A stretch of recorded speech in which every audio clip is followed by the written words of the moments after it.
계약직 노동자에서 투자자로 한 남자는 어떻게 자신의 운명을 스스로 바꿀 수 있었을까요?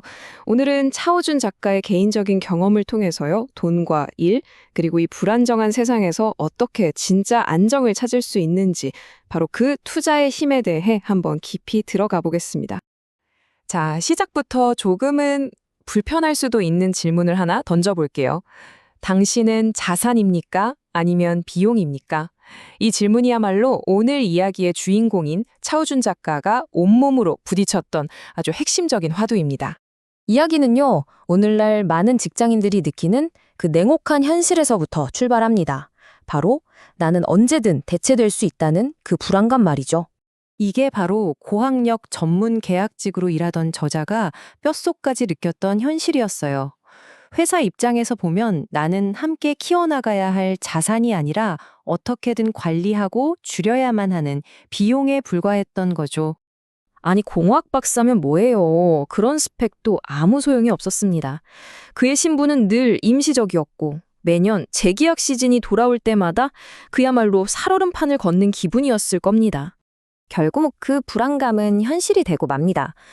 동료들과 함께 좀 불합리한 근로조건에 대해서 목소리를 냈더니 그에게 돌아온 건 싸늘한 해고 통보였던 거죠.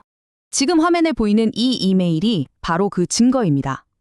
결국 그의 운명은 그가 얼마나 일을 잘했느냐가 아니라 그냥 예산장부의 한 줄, 언제든 지워버릴 수 있는 비용 항목에 달려 있었던 겁니다. 이런 불안정함 때문에 그는 스스로 안전망을 만들어야겠다고 생각하고 투자에 뛰어들게 됩니다. 하지만 그의 첫 시도는요, 정말 처참한 실패로 끝나고 맙니다. 유튜브에서 정보를 봤는데 유명 자산운용사도 막 산다는 소문이 들려요.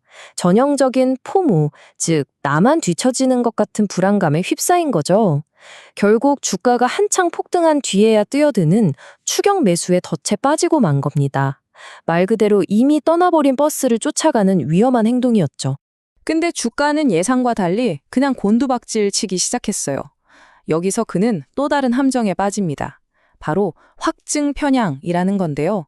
손실을 인정하기 싫으니까 다시 오를 거야 라는 자기 주문을 뒷받침해줄 정보만 필사적으로 찾아다니며 현실을 외면한 거죠. 손실을 딱 끊어냈어야 했는데 그러지 못하고 계속 돈을 쏟아부은 겁니다. 우리나라 투자 속어로 이걸 무지성 물타기라고 하잖아요. 정말 이성적인 판단은 마비되고 오직 희망회로만 돌리면서 한 행동이었죠.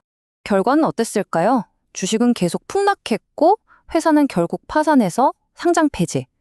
수천만 원의 투자금이 거의 전부 사라졌습니다. 수익률 마이너스 90%. 정말 끔찍한 손실이었죠.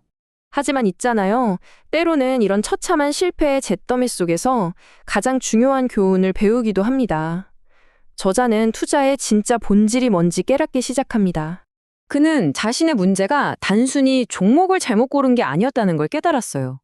진짜 문제는 그 회사의 가치가 아니라 주식 그 자체와 감정적으로 사랑에 빠져버렸다는 것. 한마디로 집착이었던 거죠.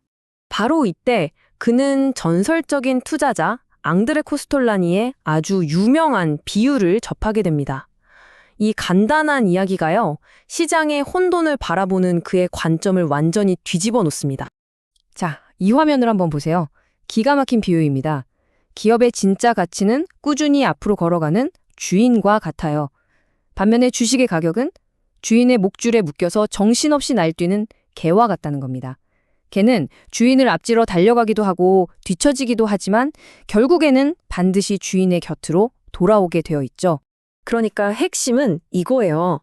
정신없이 지저대는 개한테 한눈 팔지 말고 묵묵히 제 갈 길을 가는 주인이 어디로 향하는지에 집중해라. 그것이 바로 투자의 본질이라는 깨달음이었죠. 이런 새로운 관점을 갖게 되자 그의 목표는 완전히 달라졌습니다. 단순히 돈을 버는 게 아니라 미래 그 자체를 발견하고 거기에 투자하는 것으로요. 저자는 우리나라에서 시골의사라는 필명으로 유명한 투자자 박경철님의 이야기에서 아주 큰 영감을 얻었다고 합니다. 한번 상상해보세요. 1993년입니다. 어떤 강사가 칠판에 www라고 쓰더니 이게 세상을 바꿀 겁니다. 라고 말해요. 박경철님을 포항해서 거기 있던 거의 모든 사람들이 저 사람 미쳤나 봐 하고 비웃었대요. 그런데 단 한 사람, 딱 한 명의 백수 친구가 그 비전을 알아보고 돈을 빌려서 이메일 서비스를 시작합니다. 1년 반 뒤에요.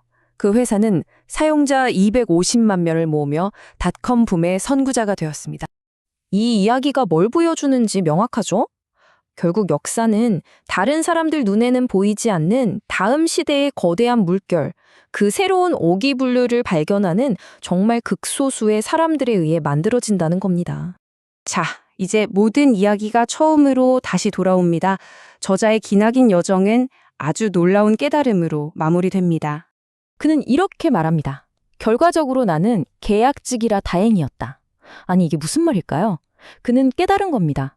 그 끊임없던 불안감이 저주가 아니라 오히려 위장된 축복이었다는 걸요. 그 불안함이 그를 억지로라도 준비하게 만들었던 거죠. 한번 생각해 보세요. 안정적인 직장에 다니다가 갑자기 해고당해서 망연자실했던 동료들과는 달리 그의 불안정한 상황은 오히려 생존 본능을 깨웠습니다. 직장 너머를 보게 만들었고 경제와 투자를 공부하게 했고 스스로 돈의 기초를 쌓도록 등을 떠민 셈이죠. 그는 더 이상 회사의 장부 속에 있는 비용이 아니라 자기 인생의 주인이자 스스로를 키워나가는 자산이 된 겁니다. 결국 저자의 이야기는 우리에게 이걸 말해줍니다. 진짜 안정이라는 건 누가 주는 안전한 직장에서 오는 게 아니라 내가 스스로 만들어 나가는 나 자신의 가치에서 온다는 것을요. 자, 그렇다면 마지막 질문은 이제 여러분의 몫입니다. 당신은 어떻게 스스로에게 투자하시겠습니까?